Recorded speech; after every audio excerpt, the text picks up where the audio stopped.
सतगुਰਾਂ ਦੀ ਨਿੱਘੀ ਗੋਦ ਵਿੱਚ ਜੁੜ ਕੇ ਬੈਠੀ ਗੁਰੂ ਰੂਪ ਸਾਧ ਸੰਗਤ ਜੀਓ, ਵਾਹਿਗੁਰੂ ਜੀ ਕਾ ਖਾਲਸਾ ਵਾਹਿਗੁਰੂ ਜੀ ਕੀ ਫਤਿਹ। ਗੁਰਵਾਕ ਹੈ, ਹੁਕਮੀ ਹੋਵਨ ਆਕਾਰ ਹੁਕਮ ਨਾ ਕਹਿਆ ਜਾਈ, ਹੁਕਮੀ ਹੋਵਨ ਜੀ ਹੁਕਮ ਮਿਲੈ ਵਡਿਆਈ।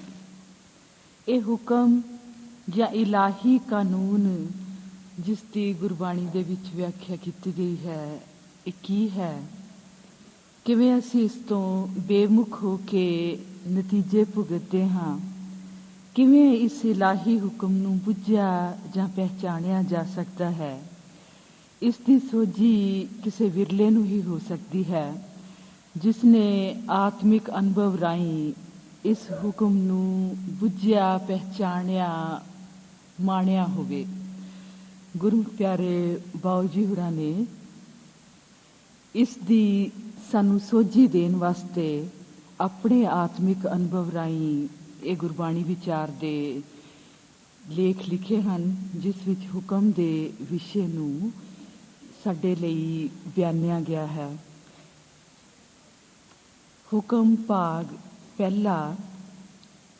ਹੁਕਮ ਦੇ ਪਿੱਛੇ ਕੋਈ ਹੁਕਮੀ ਅਥਵਾ ਹੁਕਮ ਦੇਣ ਵਾਲੀ ਸ਼ਕਤੀ ਹੁੰਦੀ ਹੈ। ਇਸ ਲਈ ਹੁਕਮ ਨੂੰ ਸਮਝਣ ਬੁੱਝਣ ਲਈ ਹੁਕਮੀ ਦੀ ਜਾਣ ਪਛਾਣ ਜਾਂ ਗਿਆਨ ਹੋਣਾ ਲਾਜ਼ਮੀ ਹੈ। ਗੁਰਬਾਣੀ ਵਿੱਚ ਇਸ ਇਲਾਹੀ ਸ਼ਕਤੀ ਹੁਕਮੀ ਅਥਵਾ ਅਕਾਲ ਪੁਰਖ ਦਾ ਬਿਆਨ ਇਉਂ ਕੀਤਾ ਗਿਆ ਹੈ। ਇੱਕ ਓਂਕਾਰ ਸਤਿਨਾਮ ਕਰਤਾ ਪੁਰਖ ਨਿਰਭਉ ਨਿਰਵੈਰ ਅਕਾਲ ਮੂਰਤ ਅਜੂਨੀ ਸੈਭੰ ਗੁਰ ਪ੍ਰਸਾਦ। पूछो संत मेरो ठाकुर कैसा, हियो अरापों देहो संदेशा, देहो संदेशा प्रभ जियो कैसा, कै मोहन परवेसा। अंग अंग सुखदाई पूरन ब्रह्माई, थान थनंतर देसा। बंधन ते मुक्ता कट कट जुगता, कह न सकूं हर जैसा। देख चरित नानक मन मोयो, पूछे दीन मेरो ठाकुर कैसा। सगल बनस्पत में बैसंतर, सगल दूध में किया। ऊंच नीच में जोत समाणी, घट घट माधो जिया। संतो घट घट रहा समायो, पूरन पूर रहो सर्ब में, जल थल रमैया आयो। गुण निदान नानक जस गावे, सतगुर परम चुकायो। सर्ब निवासी सदा अलेपा, सब में रहा समायो। अव्वल अल्लाह नूर उपाया, कुदरत के सब बंदे। एक नूर ते सब जग उपजा, कौन पले को मंदे। लोगा परम न भूलो पाई, खालिक खलक खलक में खालिक। पूर रहो सर्ब ठाई। माटी एक अनेक भांत कर, साजी साजन हारे। ना कछ पोच माटी के भांडे, ना कछ पोच कुंभारे। सब में सच्चा एको सोई, तिसका किया सब कुछ होई। हुक्म पछाने सो एको जाने, बंदा कहिए सोई। सो इन्हां गुरबाणी दियां पंक्तियां तो की स्पष्ट है कि ਉਹ ਹੁਕਮੀ ਅਕਾਲ ਪੁਰਖ ਆਪ ਹੈ, ਜੋ ਇੱਕ ਹੈ, ਸੱਚ ਹੈ, ਸਰਬ ਸ਼ਕਤੀਮਾਨ ਹੈ ਤੇ ਸਭਨਾ ਗੱਲਾਂ ਸਮਰੱਥ ਹੈ। ਉਹਨੇ ਜਦੋਂ ਆਪਣੀ ਮੌਜ ਜਾਂ ਕਵਾਓ ਦੁਆਰਾ ਇਹ ਵੱਡ ਖੇਲ ਤਮਾਸ਼ਾ ਰਚਿਆ ਤਾਂ ਇਸ ਖੇਲ ਅਖਾੜੇ ਨੂੰ ਭਲੀ ਭਾਂਤ ਚਲਾਉਣ ਵਾਸਤੇ ਉਹਨੇ ਅਟਲ ਤੇ ਅਪੁੱਲ ਨਿਯਮਾਂ ਦੀ ਇੱਕ ਪ੍ਰਣਾਲੀ ਜਾਂ ਜਿਹਨੂੰ ਅਸੀਂ ਸਦੀਵੀ ਇਲਾਹੀ ਕਾਨੂੰਨ ਜਾਂ ਹੁਕਮ ਕਹਿੰਦੇ ਹਾਂ, ਉਹ ਨਾਲ ਹੀ ਪ੍ਰਚਲਿਤ ਕਰ ਦਿੱਤਾ। ਇਹਨਾਂ ਇਲਾਹੀ ਅਟਲ ਅਪੁੱਲ ਅਪਾਰ ਨਿਯਮਾਂ ਜਾਂ ਅਣਲਿਖੇ ਹੋਏ ਕਾਨੂੰਨਾਂ ਨੂੰ ਹੀ ਗੁਰਬਾਣੀ ਵਿੱਚ ਹੁਕਮ, ਰਜ਼ਾ, ਭਾਣਾ ਜਾਂ ਅਮਰ ਕਿਹਾ ਗਿਆ ਹੈ। ਇਨਸਾਨੀ ਘੜੇ ਹੋਏ ਕਾਨੂੰਨ ਤਾਂ ਸਦਾ ਬਦਲਦੇ ਰਹਿੰਦੇ ਹਨ, ਕਿਉਂਕਿ ਇਹਨਾਂ ਵਿੱਚ ਕੋਈ ਨਾ ਕੋਈ ਗਲਤੀ ਜਾਂ 39 ਨਿਕਲਦੀ ਰਹਿੰਦੀ ਹੈ ਅਤੇ ਇਹਨਾਂ ਦੀਆਂ ਤਰਮੀਮਾਂ ਅਮੈਂਡਮੈਂਟਸ ਸਾਨੂੰ ਕਰਨੀਆਂ ਪੈਂਦੀਆਂ ਹਨ। ਪਰ ਪਰਮੇਸ਼ਰ ਦਾ ਸੱਚਾ ਹੁਕਮ ਏਕਾ ਵਾਰ ਹੀ ਰਚਿਆ ਗਿਆ ਅਤੇ ਇਹ ਇਲਾਹੀ ਹੁਕਮ ਇੰਨਾ ਮੁਕੰਮਲ ਹੈ, ਇੰਨਾ ਅਪੁੱਲ ਹੈ ਕਿ ਇਹਨੂੰ ਬਦਲਣ ਲਈ ਜਾਂ ਇਹਦੀ ਤਰਮੀਮ ਕਰਨ ਦੀ ਕਦੇ ਲੋੜ ਨਹੀਂ ਪਈ। ਇਹ ਇਲਾਹੀ ਹੁਕਮ ਸਾਰੀ ਕਾਇਨਾਤ ਦੇ ਜ਼ਰੇ ਜ਼ਰੇ ਦੇ ਅੰਦਰ ਨਾਲ ਲਿਖਿਆ ਹੋਇਆ ਹੈ ਤੇ ਗੁੱਝੇ ਅਣਡਿੱਠੇ ਤਰੀਕੇ ਨਾਲ ਆਦ ਜੁਗਾਦ ਤੋਂ ਇਕਸਾਰ ਗੁਪਤੋ ਗੁਪਤੀ ਵਰਤ ਰਿਹਾ ਹੈ ਤੇ ਵਰਤਦਾ ਰਹੇਗਾ। ਆਦ ਸੱਚ, ਜੁਗਾਦ ਸੱਚ, ਹੈ ਵੀ ਸੱਚ, ਨਾਨਕ ਹੋਸੀ ਵੀ ਸੱਚ। ਇਹ ਇਲਾਹੀ ਹੁਕਮ ਕਿਸੇ ਬੋਲੀ ਜਾਂ ਕਾਨੂੰਨੀ ਕਿਤਾਬਾਂ ਵਿੱਚ ਨਹੀਂ ਲਿਖਿਆ ਹੋਇਆ, ਕਿਉਂਕਿ ਇਹ ਕਿਤਾਬਾਂ ਜਾਂ ਬੋਲੀਆਂ ਤਾਂ ਨਾਸ਼ਵਾਨ ਹਨ। ਇਹ ਹੁਕਮ ਅੱਖਰਹੀਣ ਹੈ, ਬੋਲੀਹੀਣ ਹੈ, ਇਹ ਦੇਸ਼ਹੀਣ ਹੈ, ਇਹ ਅਪਾਰ ਹੈ, ਅਟਲ ਹੈ, ਅਪੁੱਲ ਹੈ, ਸਦੀਵੀ ਹੈ, ਗੁਪਤ ਹੈ, ਨਾਲ ਲਿਖਿਆ ਹੋਇਆ ਹੈ। ਇਹ ਸਾਡੀ ਦਿਮਾਗੀ ਪਕੜ ਤੋਂ ਪਰੇ ਹੈ, ਅਲੱਗ ਹੈ। ਉਦਾਹਰਣ ਦੇ ਤੌਰ ਤੇ ਹੁਣ ਅਸੀਂ ਬਨਸਪਤੀ ਨੂੰ ਲੈ ਲਈਏ। ਬਨਸਪਤੀ ਦੇ ਬੀਜਾਂ ਦੇ ਅੰਦਰ ਪ੍ਰਵੇਸ਼ ਹੁਕਮ ਅਨੁਸਾਰ ਹੀ ਹਰ ਇੱਕ ਬੀਜ ਤੋਂ ਭਿੰਨ-ਭਿੰਨ ਬੂਟੇ ਉਗਦੇ ਹਨ, ਵੱਧਦੇ, ਫੁੱਲਦੇ, ਫਲਦੇ ਹਨ। ਫਿਰ ਇਹਨਾਂ ਦੀਆਂ ਟਾਹਣੀਆਂ, ਪੱਤਿਆਂ, ਫਲਾਂ, ਇਹਨਾਂ ਦੇ ਕੱਦ, ਇਹਨਾਂ ਦੀ ਉਮਰ ਦੇ ਵਿੱਚ ਵੀ ਭਿੰਨਤਾ ਹੁੰਦੀ ਹੈ। ਬਨਸਪਤੀ ਤੇ ਹੋਰ ਜੂਨਾਂ ਦੇ ਜੀਵ ਵਿੱਚ ਵੀ ਬੁੱਧੀ ਤੇ ਸੋਚਣ ਸ਼ਕਤੀ ਬੜੀ ਸੀਮਤ ਹੁੰਦੀ ਹੈ। ਇਸ ਕਰਕੇ ਉਹ ਆਪਣੀਆਂ ਸਿਆਣਪਾਂ ਤੇ ਉਕਤੀਆਂ ਜੁਗਤੀਆਂ ਨਹੀਂ ਵਰਤ ਸਕਦੇ ਅਤੇ ਨਾਲ ਲਿਖੇ ਹੁਕਮ ਵਿੱਚ ਕੋਈ ਦਖਲ ਨਹੀਂ ਦਿੰਦੇ। ਉਹ ਆਪਣੇ ਨਾਲ ਲਿਖੇ ਇਲਾਹੀ ਹੁਕਮ ਨੂੰ ਸਹਿਜੇ ਤੇ ਅਣਜਾਣੇ ਹੀ ਮੰਨਦੇ ਤੇ ਕਮਾਉਂਦੇ ਹਨ ਅਤੇ ਆਪੋ ਆਪਣੇ ਨਾਲ ਲਿਖੇ ਹੁਕਮ ਦੀ ਰਜ਼ਾ ਵਿੱਚ ਅਭੋਲ ਵਿਚਰਦੇ, ਆਪਣੇ ਕੇਂਦਰ ਪਰਮੇਸ਼ਰ ਵੱਲ ਸਰਕਦੇ ਹੋਏ ਆਪਣਾ ਜੀਵਨ ਪੰਧ ਮੁਕਾ ਰਹੇ ਹਨ ਅਤੇ ਉਹਨਾਂ ਦੀ ਆਤਮਿਕ ਤਰੱਕੀ ਇਸ ਤਰ੍ਹਾਂ ਸਹਿਜ ਸੁਭਾਏ ਹੀ ਹੋ ਰਹੀ ਹੈ। ਇਹੀ ਉਹਨਾਂ ਦਾ ਅੰਤਰਮੁਖੀ ਨਾਲ ਲਿਖਿਆ ਹੋਇਆ ਨਿੱਜੀ ਧਰਮ ਹੈ। ਉਹਨਾਂ ਦੇ ਕਲਿਆਣ ਵਾਸਤੇ ਦੇਖ ਲਓ ਕਿਸੇ ਬਾਹਰਲੇ ਧਰਮ ਜਾਂ ਮਜ਼ਹਬ ਦੀ ਕਦੇ ਲੋੜ ਨਹੀਂ ਪਈ। ਬਾਕੀ ਸਾਰੀਆਂ ਜੂਨਾਂ ਦੇ ਵਿੱਚ ਉਹਨਾਂ ਦੇ ਕਲਿਆਣ ਲਈ ਕਦੇ ਵੀ ਉਹਨਾਂ ਨੂੰ ਧਰਮ ਜਾਂ ਮਜ਼ਹਬ ਦੀ ਸੇਧ ਦੇਣ ਦੀ ਲੋੜ ਨਹੀਂ ਪਈ ਤੇ ਨਾ ਹੀ ਉਹਨਾਂ ਨੂੰ ਕਿਸੇ ਪ੍ਰਚਾਰ ਦੀ ਜ਼ਰੂਰਤ ਹੈ। ਉਹ ਜੂਨਾਂ ਤਾਂ ਹੁਕਮ ਰਜਾਈ ਚੱਲਣਾ ਦਾ ਇਲਾਹੀ ਗੁਪਤ ਅਪੁੱਲ ਆਪੋ ਆਪਣਾ ਨਿੱਜੀ ਧਰਮ ਅਣਜਾਣੇ, ਅਨਭੋਲ, ਸਹਿਜ ਸੁਭਾਏ ਹੀ ਕਮਾ ਰਹੀਆਂ ਹਨ। ਇਹ ਜੂਨਾਂ ਵੀ ਨਾ ਹਿੰਦੂ ਹਨ, ਨਾ ਮੁਸਲਮਾਨ, ਨਾ ਈਸਾਈ, ਨਾ ਮੂਸਾਈ। ਇਹ ਸਿਰਫ ਆਪਣੇ ਕਰਤੇ ਦੇ ਬਖਸ਼ੇ ਹੋਏ ਚਿੰਨ੍ਹਾਂ ਵਿੱਚ ਆਪੋ ਆਪਣਾ ਨਿੱਜੀ ਧਰਮ ਨਿਭਾ ਰਹੀਆਂ ਹਨ।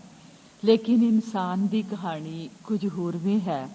ਪਰਮੇਸ਼ਰ ਨੇ ਇਨਸਾਨ ਨੂੰ ਆਪਣੇ ਸਰੂਪ ਵਿੱਚ ਘੜਿਆ, ਇਹਨੂੰ ਸਾਰੀਆਂ ਜੂਨਾਂ ਦਾ ਸਿਰਤਾਜ ਬਣਾਇਆ। ਮਨ ਤੂੰ ਜੋਤ ਸਰੂਪ ਹੈ, ਆਪਣਾ ਮੂਲ ਪਛਾਣ। ਪਰਮੇਸ਼ਰ ਨੇ ਪਰ ਕੀ ਕੀਤਾ?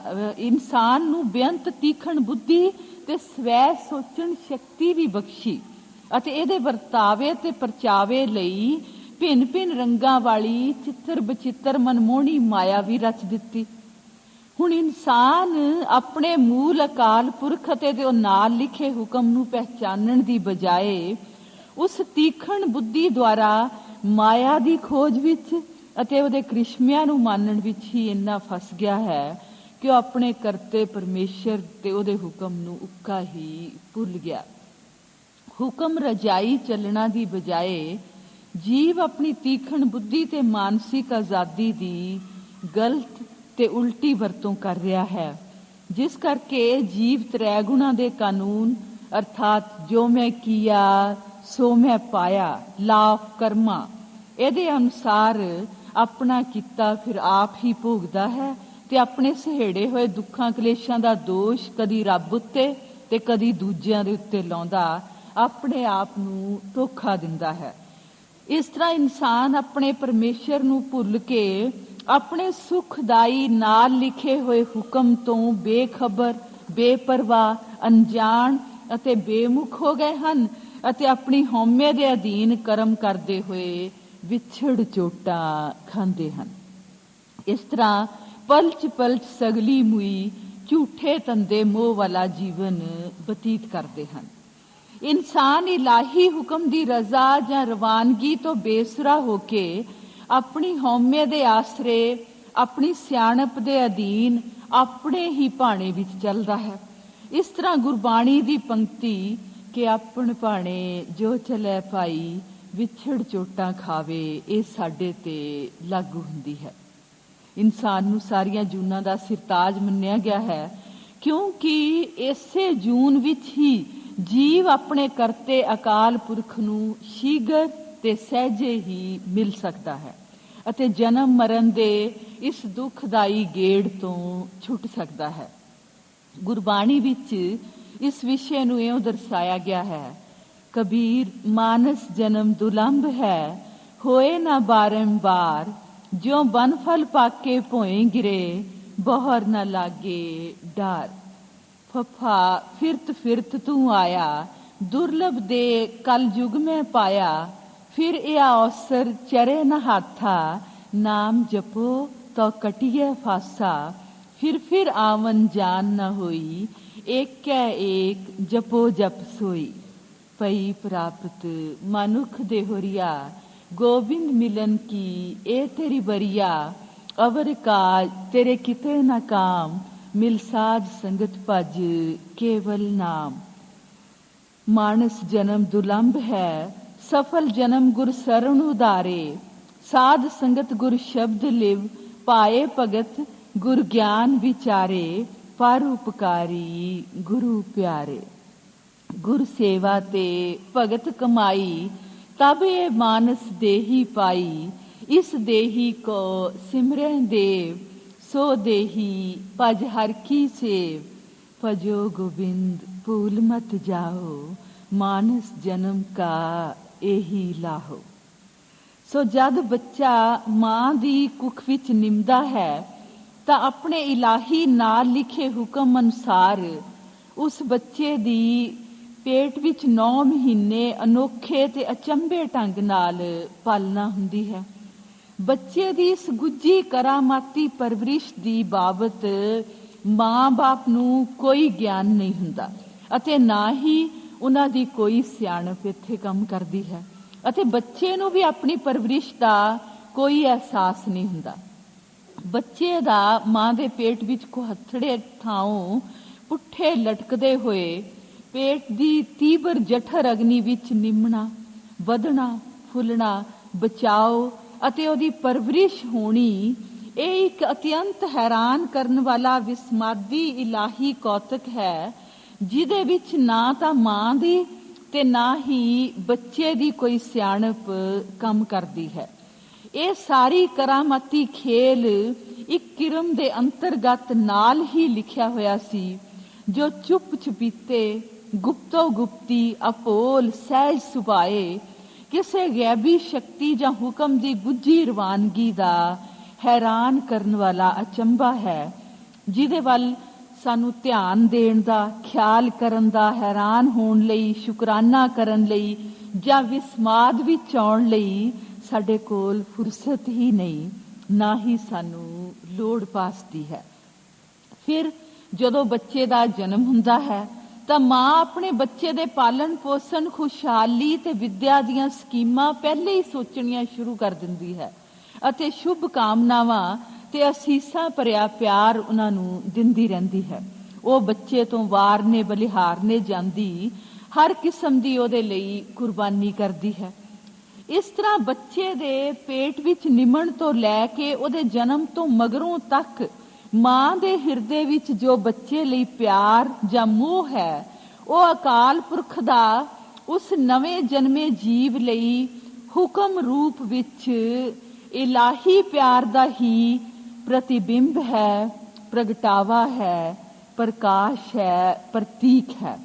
ਪਰ ਮਾਂ ਇਸ ਨਾਲ ਲਿਖੇ ਹੁਕਮ ਵਾਲੇ ਇਲਾਹੀ ਪਿਆਰ ਤੋਂ ਅਣਜਾਣ ਹੁੰਦੀ ਹੈ ਅਤੇ ਉਹ ਤਾਂ ਬੱਚੇ ਨੂੰ ਆਪਣਾ ਹੀ ਸਮਝ ਕੇ ਉਹਦੇ ਮੋਹ ਵਿੱਚ ਫਸੀ ਰਹਿੰਦੀ ਹੈ। ਦੂਜੇ ਲਫ਼ਜ਼ਾਂ ਵਿੱਚ ਇਹ ਨਾਲ ਲਿਖੇ ਹੁਕਮ ਅਨੁਸਾਰ ਹਰ ਜੀਵ ਦੀ ਭਲਾਈ ਤੇ ਪਰਵਰਿਸ਼ ਲਈ ਅਗੇਤਰੇ ਹੀ ਸਾਰੇ ਪ੍ਰਬੰਧ ਹੋ ਜਾਂਦੇ ਹਨ। ਫਿਰ ਪਹਿਲਾਂ ਅਸੀਂ ਬਨਸਪਤੀ ਜਾਂ ਹੋਰ ਜੂਨਾਂ ਦੀ ਉਦਾਹਰਣ ਲਈ ਕਿ ਉਹ ਹੁਕਮ ਦੀ ਰਜ਼ਾ ਵਿੱਚ ਕਿਵੇਂ ਚੱਲਦੇ ਹਨ। ਉਸ ਤੋਂ ਬਾਅਦ ਇਨਸਾਨ ਦੀ ਕਹਾਣੀ ਆਉਂਦੀ ਹੈ। ਫਿਰ ਸਾਡੇ ਸਰੀਰ ਦੇ ਅੰਗਾਂ ਦੀ ਉਦਾਹਰਣ ਦਿੱਤੀ ਜਾਂਦੀ ਹੈ ਕਿ ਸਾਡੇ ਸਰੀਰ ਦੇ ਅੰਦਰ ਅਨੇਕਾਂ ਅੰਗ ਹਨ, ਜਿਵੇਂ ਅੱਖਾਂ, ਕੰਨ, ਨੱਕ, ਜੀਭ, ਨਾੜੀਆਂ, ਨਸਾਂ ਆਦਿ। ਇਹ ਸਾਰੇ ਹੀ ਹਿੱਸੇ ਇੱਕ ਦੂਜੇ ਨਾਲ ਸੰਬੰਧਿਤ ਹਨ ਅਤੇ ਇੱਕ ਦੂਜੇ ਦੇ ਆਸਰੇ ਤੇ ਮਿਲਵਰਤਨ ਦੇ ਨਾਲ ਦਿਨ ਰਾਤ ਸਾਡੇ ਸੁੱਤਿਆਂ, ਜਾਗਦਿਆਂ, ਤੁਰਦਿਆਂ ਫਿਰਦਿਆਂ, ਅਣਜਾਣੇ, ਅਪੋਲ, ਆਪ ਮੁਹਾਰੇ, ਸਹਿਜ ਸੁਭਾਏ, ਕਿਸੇ ਗੁੱਜੇ, ਅਲਖ, ਮੁਕੰਮਲ, ਅਪਾਰ, ਅਬੋਲ, ਅਲਿਖ ਇਲਾਹੀ ਹੁਕਮ ਦੀ ਰਵਾਨਗੀ ਵਿੱਚ ਇਹ ਸਾਰੇ ਅੰਗ ਅਛੋਪਲੇ ਹੀ ਕੰਮ ਕਰ ਰਹੇ ਹਨ, ਜਿਹਦੇ ਤੋਂ ਅਸੀਂ ਬਿਲਕੁਲ ਅਣਜਾਣ ਅਤੇ ਬੇਖਬਰ ਹੁੰਦੇ ਹਾਂ। ਇੱਕ ਹੋਰ ਉਦਾਹਰਣ ਵਜੋਂ, ਕਿਸੇ ਵੀ ਫੁੱਲ ਦੇ ਬੀਜ ਦੇ ਅੰਦਰ ਉਹਦੀ ਹੋਂਦ ਦੇ ਪ੍ਰਗਟਾਵੇ ਲਈ ਜੀਵਨ ਰੌਂ, ਬੂਟੇ ਦੀ ਕਿਸਮ, ਟਾਹਣੀਆਂ, ਪੱਤੇ, ਉਹਦੇ ਕੰਡੇ, ਫੁੱਲ, ਫਲ, ਪੰਖੜੀਆਂ, ਬੀਜ, ਫੁੱਲ ਦੀ ਸ਼ਕਲ, ਉਹਦੀ ਰੰਗਤ, ਫੁੱਲ ਦੀ ਮਹਿਕ, ਉਹਦਾ ਜੋਬਨ, ਉਹਦਾ ਸੁਹੱਪਣ, ਉਹਦੀ ਕੋਮਲਤਾ, ਉਹਦੀ ਮਨਮੋਹਣੀ ਖਿੱਚ, ਉਹਦੀ ਪ੍ਰਫੁੱਲਤਾ ਤੇ ਉਹਦੇ ਲੈ ਹੋਣ ਵਾਸਤੇ ਇੱਕ ਮੁਕੰਮਲ ਇਲਾਹੀ ਹੁਕਮ ਗੁੱਝੇ ਤੌਰ ਤੇ ਉਹਦੇ ਨਾਲ ਲਿਖਿਆ ਹੋਇਆ ਹੈ, ਜੋ ਗੁਪਤ ਤੌਰ ਤੇ ਚੁੱਪ ਚੁਪੀਤੇ ਵਰਤ ਰਿਹਾ ਹੈ। ਇਸ ਹੁਕਮ ਦੇ ਪ੍ਰਗਟਾਵੇ ਜਾਂ ਰਵਾਨਗੀ ਲਈ ਬਾਹਰੋਂ ਕਿਸੇ ਦਿਮਾਗੀ ਸਿਆਣਪ ਦੇ ਦਖਲ ਜਾਂ ਅਗਵਾਈ ਦੀ ਲੋੜ ਨਹੀਂ। ਦੂਜੇ ਲਫ਼ਜ਼ਾਂ ਵਿੱਚ, ਕਾਇਨਾਤ ਦਾ ਹਰ ਇੱਕ ਜੀਵ ਆਪਣੇ ਕਰਤੇ ਅਕਾਲ ਪੁਰਖ ਦੇ ਅਟਲ, ਅਪੁੱਲ, ਸਰਬੱਗ, ਅਪਾਰ ਹੁਕਮ ਦੀ ਅਗਵਾਈ ਤੇ ਰਵਾਨਗੀ ਵਿੱਚ ਉਪਜਦੇ ਹਨ, ਪ੍ਰਫੁੱਲਤ ਹੁੰਦੇ ਹਨ, ਲੈ ਹੁੰਦੇ ਹਨ, ਆਪਣੇ ਅੰਦਰ ਨਾਲ ਲਿਖੇ ਹੁਕਮ ਨੂੰ ਆਪਣੇ ਜੀਵਨ ਵਿੱਚ ਅਛੋਪਲੇ ਮੰਨਦੇ ਤੇ ਕਮਾਉਂਦੇ ਹਨ। ਇਹੀ ਉਹਨਾਂ ਦਾ ਨਾਲ ਲਿਖਿਆ ਹੋਇਆ ਨਿੱਜੀ ਧਰਮ ਹੈ, ਮਜ਼ਹਬ ਹੈ, ਪਰਮਾਰਥ ਹੈ, ਜਿਹਨੂੰ ਸਮਝਣ, ਸਿੱਖਣ, ਅਪਣਾਉਣ ਦੀ ਲੋੜ ਨਹੀਂ ਅਤੇ ਨਾ ਹੀ ਇਹ ਧਰਮ ਬਾਹਰੋਂ ਕਿਸੇ ਤਰ੍ਹਾਂ ਉਹਨਾਂ ਉੱਤੇ ਠੋਸਿਆ ਜਾ ਸਕਦਾ ਹੈ। ਇਸ ਤਰ੍ਹਾਂ ਇਹ ਨਾਲ ਲਿਖਿਆ ਹੋਇਆ ਧਰਮ ਜਾਂ ਨਾਲ ਲਿਖਿਆ ਹੁਕਮ, ਇਹ ਹਰ ਜੀਵ ਵਾਸਤੇ ਇੱਕ ਜੀਵਨ ਸੇਧ ਹੈ, ਨਿੱਜੀ ਧਰਮ ਹੈ, ਮੁਕੰਮਲ ਇਲਾਹੀ ਕਾਨੂੰਨ ਹੈ, ਜੋ ਪਰਲੋਕ ਸੁਹੇਲਾ ਹੈ, ਅੰਤਰਾਤਮੇ ਬੀਜ ਹੈ। ਇਹ ਅੰਦਰੋਂ ਹੀ ਉਪਜਦਾ ਹੈ, ਓਤ ਪੋਤ ਭਰਪੂਰ, ਬਾਹਰਲੇ ਧਰਮਾਂ ਤੋਂ ਆਜ਼ਾਦ, ਕਰਮ ਕਾਂਡਾਂ ਤੋਂ ਬਰੀ, ਸਾਡੀ ਬੁੱਧੀ ਦੀ ਪਕੜ ਤੋਂ ਪਰੇ ਹੈ। ਇਹ ਸਭ ਵਾਸਤੇ ਬਖਸ਼ਿਸ਼ ਹੈ, ਗੁਰ ਪ੍ਰਸਾਦ ਹੈ, ਜੋ ਅਬੁੱਝ ਹੈ, ਅਸਮਝ ਹੈ, ਅਪਾਰ ਹੈ, ਅਪੁੱਲ ਹੈ, ਅਲਿਖ ਹੈ, ਅਦਿਖ ਹੈ, ਅਬੋਲ ਹੈ, ਸੰਪੂਰਨ ਹੈ, ਅਟਲ ਹੈ। 84 ਲੱਖ ਜੂਨਾਂ ਤਾਂ ਆਪਣੇ ਇਸ ਨਾਲ ਲਿਖੇ ਇਲਾਹੀ ਹੁਕਮ ਦੀ ਰਵਾਨਗੀ ਦੇ ਵੇਗ ਵਿੱਚ ਰੁੜਦੇ ਹੋਏ ਆਪਣੇ ਕਰਤੇ ਦੇ ਸ਼ੁਕਰਾਨੇ ਵਿੱਚ ਅਣਜਾਣੇ ਹੀ ਅਟੁੱਟ ਸਿਮਰਨ ਕਰਦੇ ਆਪਣਾ ਜੀਵਨ ਨਿਭਾ ਰਹੇ ਹਨ। ਇਸ ਤਰ੍ਹਾਂ ਉਹਨਾਂ ਦਾ ਸਿਮਰਨ ਜੀਵਨ ਰੂਪ ਹੋ ਜਾਂਦਾ ਹੈ। ਸਿਮਰੇ ਧਰਤੀ ਅਰ ਆਕਾਸਾ, ਸਿਮਰੇ ਚੰਦ ਸੂਰਜ ਗੁਣਤਾਸਾ, ਸਿਮਰੇ ਖਾਣੀ, ਸਿਮਰੇ ਬਾਣੀ, ਸਿਮਰੇ ਸਗਲੇ ਹਰ ਜਨਾ। ਇਹਨਾਂ ਜੂਨਾਂ ਦੇ ਵਿੱਚ ਦੀ ਲੰਘਦਾ ਹੋਇਆ ਜੀਵ ਜਦੋਂ ਆਪਣੀ ਸ਼੍ਰੋਮਣੀ ਇਨਸਾਨੀ ਜੂਨ ਵਿੱਚ ਆਉਂਦਾ ਹੈ ਤਾਂ ਫਿਰ ਅਕਾਲ ਪੁਰਖ ਉਹਨੂੰ ਬਾਕੀ ਜੂਨਾਂ ਤੋਂ ਕੁਝ ਵਿਸ਼ੇਸ਼ ਦਾਤਾਂ ਵੀ ਬਖਸ਼ਦਾ ਹੈ। ਕਿਹੜੀਆਂ ਕਿਹੜੀਆਂ? ਇੱਕ ਤਾਂ ਆਪਣਾ ਸਰੂਪ, ਦੂਜਾ ਤੀਖਣ ਬੁੱਧੀ, ਤੀਜਾ ਨਿਰਣੇ ਸ਼ਕਤੀ, ਚੌਥਾ ਵਿਕਸਤ ਹਉਮੈ। ਪਰ ਸਾਡਾ ਹਉਮੈ ਵੇੜਿਆ ਮਨ ਪਰਮੇਸ਼ਰ ਦੀ ਬਖਸ਼ੀ ਹੋਈ ਤੀਖਣ ਬੁੱਧੀ ਦੇ ਨਾਲ ਉਹਨੂੰ ਮਿਲਣ ਦੀ ਬਜਾਏ ਉਕਤੀਆਂ ਜੁਕਤੀਆਂ ਤੇ ਸਿਆਣਪਾਂ ਘੋਟ-ਘੋਟ ਕੇ ਆਪਣੇ ਨਾਲ ਲਿਖੇ ਹੁਕਮ ਦੀ ਰਵਾਨਗੀ ਤੋਂ ਬੇਸੁਰਾ ਹੋ ਜਾਂਦਾ ਹੈ, ਬੇਮੁਖ ਹੋ ਜਾਂਦਾ ਹੈ ਤੇ ਆਪਣੇ ਭਾਣੇ ਵਿੱਚ ਚੱਲਦਾ ਹੈ। ਇਲਾਹੀ ਪ੍ਰੀਤ ਤਾਰ ਤੋਂ ਟੁੱਟ ਜਾਂਦਾ ਹੈ ਅਤੇ ਭਰਮ ਭੁਲਾਵੇ ਦੇ ਹਨੇਰ ਵਿੱਚ ਫਿਰ ਇਹਦੀ ਨਿਰਣਾ ਸ਼ਕਤੀ ਜੋ ਅਕਾਲ ਪੁਰਖ ਨੇ ਬਖਸ਼ੀ ਸੀ, ਚੰਗੇ ਜਾਂ ਮਾੜੇ ਦੀ ਪਹਿਚਾਣ, ਉਸ ਨਿਰਣੇ ਸ਼ਕਤੀ ਨੂੰ ਭੁੱਲ ਜਾਂਦਾ ਹੈ, ਉਹ ਮੱਧਮ ਪੈ ਜਾਂਦੀ ਹੈ ਅਤੇ ਸਿਰਫ ਹਉਮੈ ਨੂੰ ਪੱਠੇ ਪਾ ਪਾ ਕੇ ਇਹ ਪਾਲਦਾ ਰਹਿੰਦਾ ਹੈ। ਜੇਕਰ ਜਿਵੇਂ ਬਿਜਲੀ ਦੀ ਤਾਰ ਦੇ ਵਿੱਚ ਕੋਈ ਨੁਕਸ ਪੈ ਜਾਵੇ ਤਾਂ ਬਲਬ ਬੁੱਝ ਜਾਂਦਾ ਹੈ ਅਤੇ ਸਾਨੂੰ ਹਨੇਰੇ ਵਿੱਚ ਠੋਕਰਾਂ ਖਾਣੀਆਂ ਪੈਂਦੀਆਂ ਹਨ। ਇਸੇ ਤਰ੍ਹਾਂ ਜਦੋਂ ਸਾਡੇ ਮਨ ਦੀ ਸੁਰਤ ਦੀ ਤਾਰ ਅੰਤਰਾਤਮੇ ਪਰਮੇਸ਼ਰ ਦੇ ਹੁਕਮ ਜਾਂ ਉਹਦੀ ਜੀਵਨ ਰੌਂ ਤੋਂ ਟੁੱਟ ਜਾਂਦੀ ਹੈ ਤਾਂ ਫਿਰ ਸਾਡੇ ਮਨ ਉੱਤੇ ਵੀ ਅਗਿਆਨਤਾ ਦਾ ਹਨੇਰਾ ਛਾ ਜਾਂਦਾ ਹੈ ਅਤੇ ਅਸੀਂ ਹਉਮੈ ਦੇ ਭਰਮ ਭੁਲਾਵਿਆਂ ਵਿੱਚ ਠੋਕਰਾਂ ਖਾਂਦੇ ਦੁੱਖ ਭੋਗਦੇ ਹਾਂ। ਜਿਵੇਂ ਸੂਰਜ ਦੀ ਧੁੱਪ ਤੋਂ ਲਾਂਭੇ ਹੋ ਕੇ ਅਸੀਂ ਕਿਸੇ ਭੋਰੇ ਜਾਂ ਕੰਦਰਾ ਵਿੱਚ ਲੁਕ ਜਾਈਏ ਤਾਂ ਧੁੱਪ ਦੀ ਨਿੱਘ ਤੋਂ ਵਾਂਝੇ ਹੋ ਕੇ ਹਨੇਰੇ ਵਿੱਚ ਦੁੱਖ ਭੋਗਦੇ ਹਾਂ। 84 ਲੱਖ ਜੂਨਾਂ ਤਾਂ ਨਾਲ ਲਿਖੇ ਹੁਕਮ ਦੀ ਰਵਾਨਗੀ ਨਾਲ ਸੁਰ ਹੋ ਕੇ ਆਪਣਾ ਜੀਵਨ ਬਤੀਤ ਕਰਦੀਆਂ ਇਲਾਹੀ ਬਖਸ਼ਿਸ਼ਾਂ ਤੇ ਦਾਤਾਂ ਦਾ ਲਾਹਾ ਲੈ ਰਹੀਆਂ ਹਨ, ਪਰ ਇਨਸਾਨੀ ਜੂਨ ਉਹ ਆਪਣੀ ਤੀਖਣ ਬੁੱਧੀ ਦੀ ਸਿਆਣਪ ਸੰਸੇ ਕਿਉਂ ਕਿਆ ਕੈਸੇ ਇਹੜ ਤੇਹੜ ਦੁਆਰਾ ਹਉਮੈ ਦੀ ਭਰਮ ਰੂਪੀ ਕਾਲ ਕੋਠੜੀ ਵਿੱਚ ਆਪ ਹੀ ਕੈਦ ਹੋ ਜਾਂਦੀ ਹੈ ਤੇ ਇਲਾਹੀ ਹੁਕਮ ਦੇ ਵੇਗ ਜਾਂ ਜੀਵਨ ਰੌਂ ਜਾਂ ਰੱਬੀ ਭਾਣੇ ਤੋਂ ਬੇਸੁਰੀ ਤੇ ਬੇਮੁਖ ਹੋ ਜਾਂਦੀ ਹੈ। ਇਸ ਤਰ੍ਹਾਂ ਇਨਸਾਨ ਹੁਕਮ ਦੀ ਰਵਾਨਗੀ ਦੇ ਵੇਗ ਵਿੱਚੋਂ ਨਿਕਲ ਕੇ ਮਾਇਆ ਦੀ ਖਿੱਚ ਦੇ ਘੁੰਮਣ ਘੇਰ ਵਿੱਚ ਫਸ ਕੇ ਆਪਣਾ ਅਮੋਲਕ ਜੀਵਨ ਅਜਾਈਂ ਗਵਾ ਲੈਂਦੇ ਹਨ। ਇਸ ਦੀਰਘ ਤੇ ਜ਼ਰੂਰੀ ਵਿਸ਼ੇ ਦੀ ਵਿਚਾਰ ਕਰਨ ਤੋਂ ਪਹਿਲਾਂ ਗੁਰਬਾਣੀ ਦੀ ਰੌਸ਼ਨੀ ਵਿੱਚ ਗੁਰੂ ਆਸ਼ੇ ਦੀ ਅਗਵਾਈ ਤੇ ਸੇਧ ਲੈਣ ਦੀ ਲੋੜ ਹੈ। ਗੁਰਬਾਣੀ ਵਿੱਚ ਨਾਲ ਲਿਖੇ ਇਲਾਹੀ ਹੁਕਮ ਦੀ ਰਵਾਨਗੀ ਜਾਂ ਭਾਣੇ ਨੂੰ ਸਮਝਣ ਲਈ ਹੇਠ ਲਿਖੇ ਉਪਦੇਸ਼ ਸਹਾਈ ਹੋ ਸਕਦੇ ਹਨ।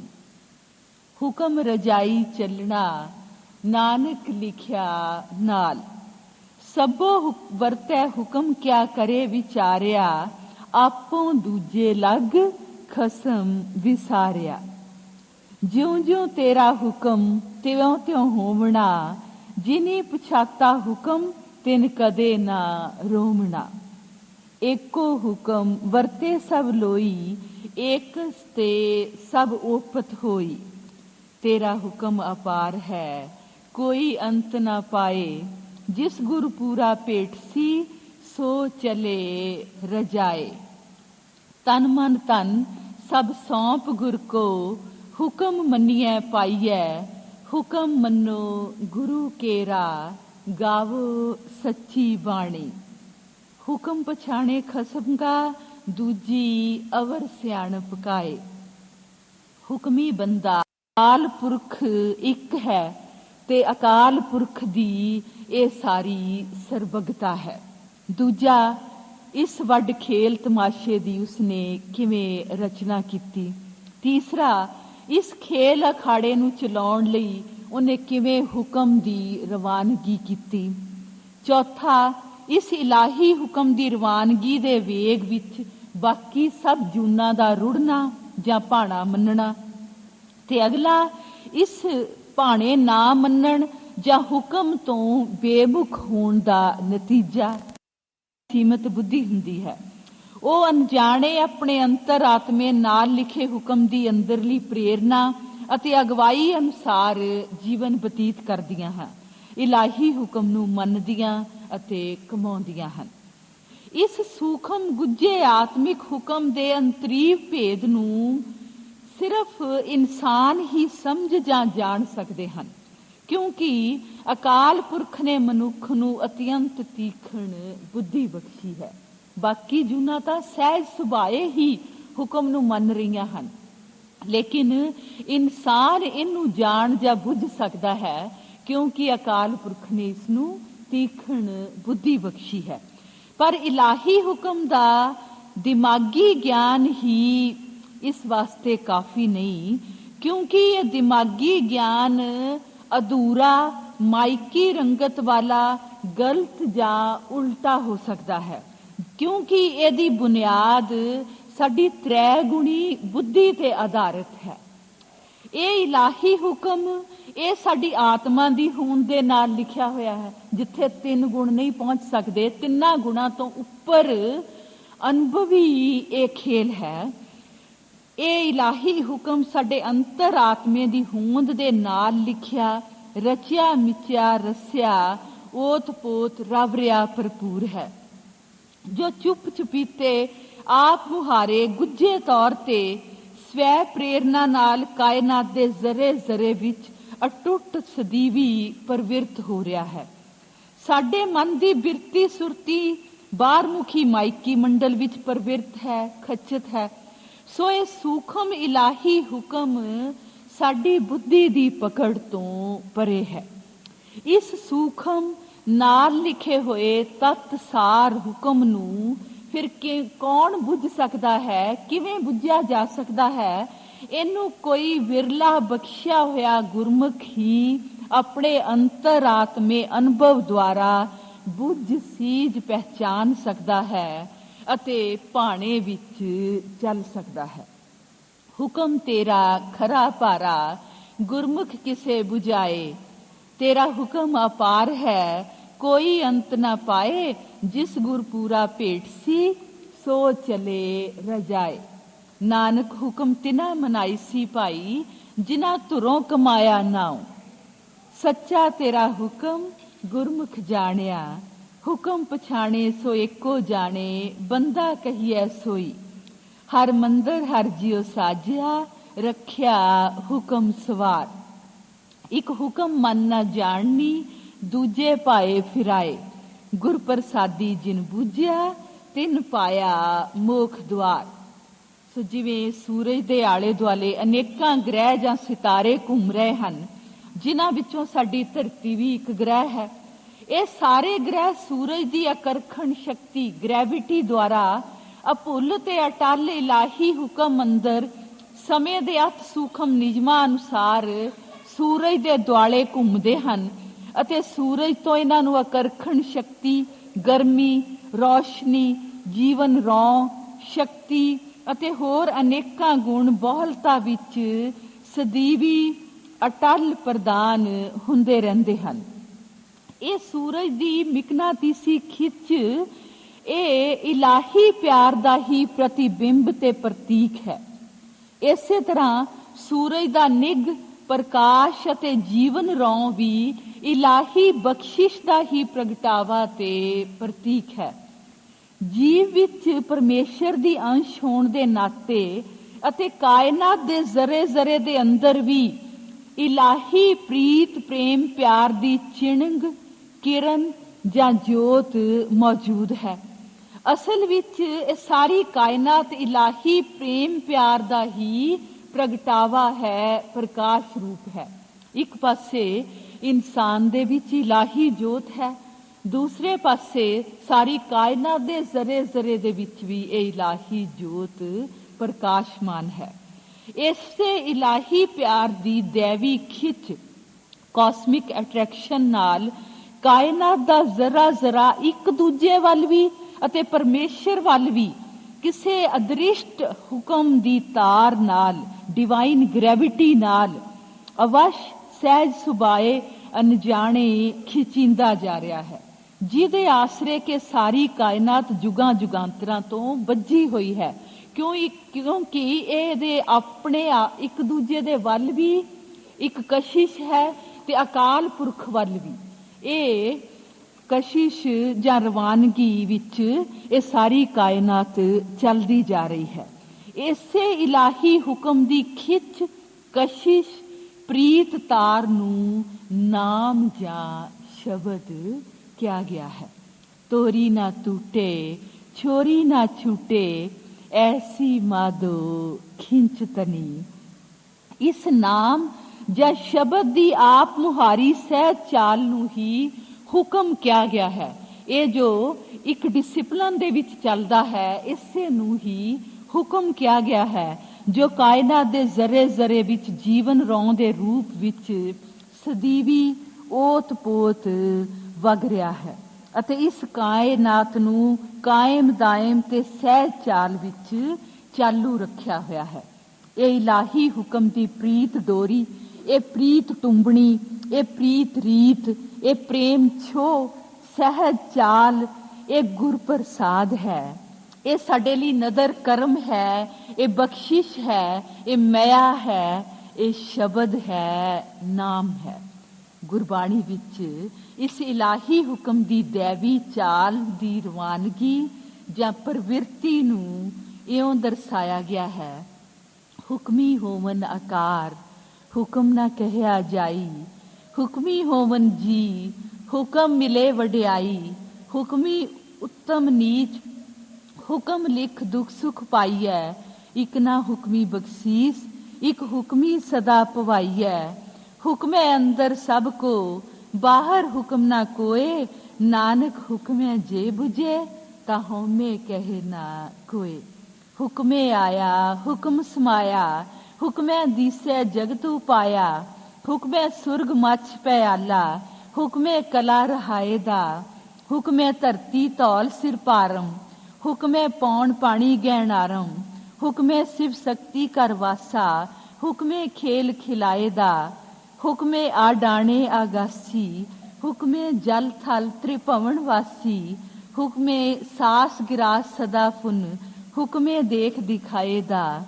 ਹੁਕਮ ਪਾਏ 10 ਅਵਤਾਰਾ। ਦੇਵ ਦਾਨਵ ਅਗਣਤ ਅਪਾਰਾ। ਮਾਨੇ ਹੁਕਮ ਸੋ ਦਰਗਹਿ ਪੈਜੇ। ਸਾਚ ਮਿਲਾਏ ਸਮਾਏ ਦਾ। ਹੁਕਮੇ ਜੁਗ 36 ਗੁਦਾਰੇ। ਹੁਕਮੇ ਸਿੱਧ ਸਾਧਕ ਵਿਚਾਰੇ। ਹੁਕਮੀ ਸਭੈ ਉਪਜੇ। ਹੁਕਮੀ ਕਾਰ ਕਮਾਏ। ਹੁਕਮੀ ਕਾਲੇ ਵਸ ਹੈ। ਹੁਕਮੀ ਸਾਚ ਸਮਾਏ। ਹੁਕਮੀ ਭਾਂਡੇ ਸਾਜਿਆ। ਤੂੰ ਆਪੇ ਭੰਨ ਸਵਾਰ ਜਿਉ। ਹੁਕਮੀ ਸ੍ਰਿਸ਼ਟ ਸਾਜੀਅਨ, ਬਹੁ ਪਿਤ ਸੰਸਾਰਾ। ਤੇਰਾ ਹੁਕਮ ਨਾ ਜਾਪੀ ਕੇਤੜਾ, ਸੱਚੇ ਅਲਖ ਅਪਾਰਾ। ਵਾਹਿਗੁਰੂ ਜੀ ਕਾ ਖਾਲਸਾ, ਵਾਹਿਗੁਰੂ ਜੀ ਕੀ ਫਤਿਹ।